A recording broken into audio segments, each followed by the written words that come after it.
Look mfethu, umuntu uyathokoza nje ukuthi action ngithembe ukuthi ngimele emkhandlweni weTheku.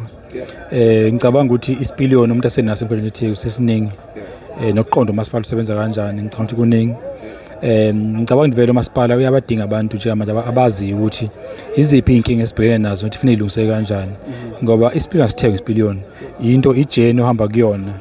Ngicabanga ukuthi ijeni sengihambile kuyona.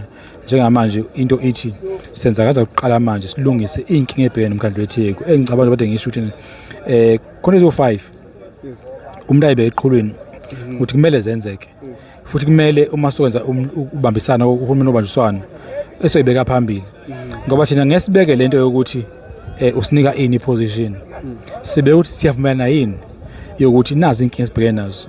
Isibonelo nje uma ukhuluma isimo samanzi eThekwini enye izinto kumele uma ufuna ukusebenza nathi sivumelana ukuthi unosinqala sizinda infrastructure indala ama leaks sikubeka phambili ukuthi iyalungiswa ama treatment plants ama reservoir ahlale kulungele ukuhambisa amanzi abantu iTheku lahla amanzi awu58%. Umbuzo khona ukuthi yini kumele yenziwe yikho sithi ke inqazinto ibalekile ukulungisa lento lezo. Okunye mfoka baba ukuthi insourcing of services sivumelane uma ufusenza nathi asivumelane ukuthi will insource o plumber, will insource abantu bagesi, will insource security, will insource ama cleaners. Ngokubalekile ukuthi abantu baqashwe ngaphakathi khona kube nozinzo emkhandlweni weTheku. Okunye mfoka baba esibeke phambili leyo ukuthi na uma ufusenza nathi umhambisani nathi kwi issue illegal immigration forget. So any party thina ke nje basekhethweni asinandaba nama policies kakhulu, asinandaba ukuthi athina policies zakho. We are here to fix iTheku. So if we can agree ukuthi eThekwini umnotho selokishini kumele ube reserved for abantu base South Africa kuphela, then khohlwa yithina. If you can agree ukuthi umetropolis kumele ube ne unit, le unit ezobheka ngqo naba illegal immigration ngoba njalo siyabona ukuthi law enforcement because we need law and order in our city. So now uma iqembu elifuna ukusebenza nathi lizothi hayi thina sihamba sibe hlehle kule issue illegal immigration noma ubuye uzwele ukuthi hayi abantu bokufika kumele be ne space, thina sikliye ukuthi illegal immigrants massive the space eThekwini. We are clear on that one. Elokishini we are clear ukuthi umnotho will be reserved only for South Africans. Okunye mfoka baba ile ethi we need to grow our economy. So meaning must gene emandleni, we must remove ama red tapes. Khona ihlale ubonthi investors ayafuna ukufika but kunabantu abafuna 10% ukukhokhelwa into le corruption eyenza ukuthi abantu bale ne investment yabo. Uma sivumelana ukuthi sibambisana naye asibe clear ukuthi we remove ama red tapes, we grow economy to create imisebenzi, abantu abasebenzi, we must create jobs. Sense environment eThekwini ibe conducive to create jobs. So ngicabanga ukuthi ukubaleka kakhulu esikubekile area indaba ye stability financially. But stability awukwazi kuba naso kusene corruption.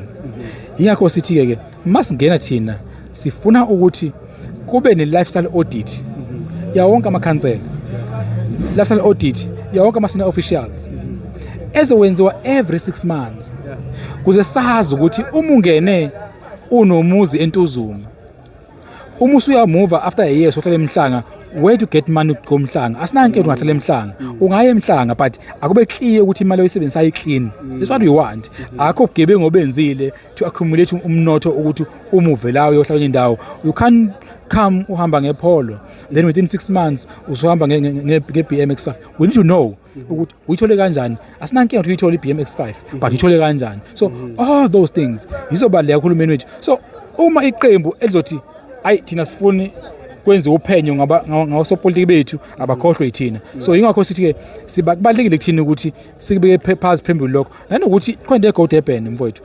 iGo Durban ngize ngathi kwenye council meeting is gone Durban because money is gone but akwenzeki lutho.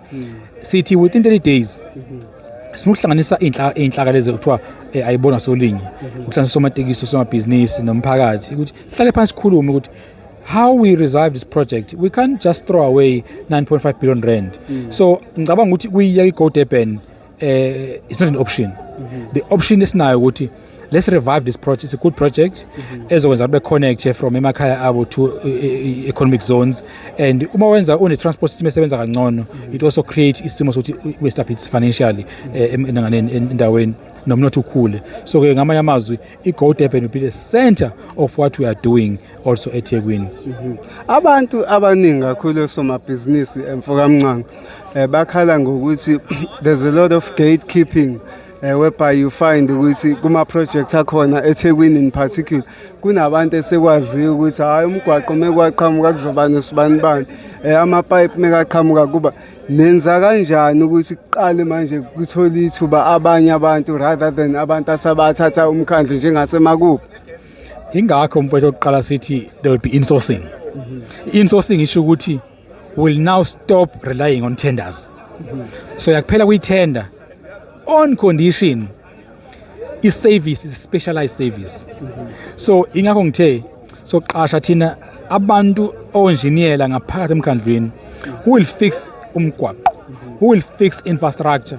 So qasha oplumber ngaphakathi where you don't rely kakhulu ko-plumber bangaphandle ukuze bezofixa inqazinda yakho ngoba sifuna istability.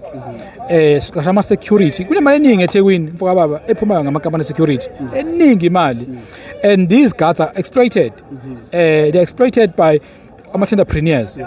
So we are saying ayikho into special ngokune-company security, nothing special about usebenzi lapha na ugada ebusuku gada lo muntu lona ongaqashwa umasipala. So sithi ke thina there is no reason why kumele siqashe ikampani ukuqasha ama-security. Asike sizathu ukuthi siqashe inkampani yoplumber eyenza iplumbing ukhona oplumber. There are many young people and abantu, not even young people, just professionals who are plumbers trained, spend money calling before plumbing.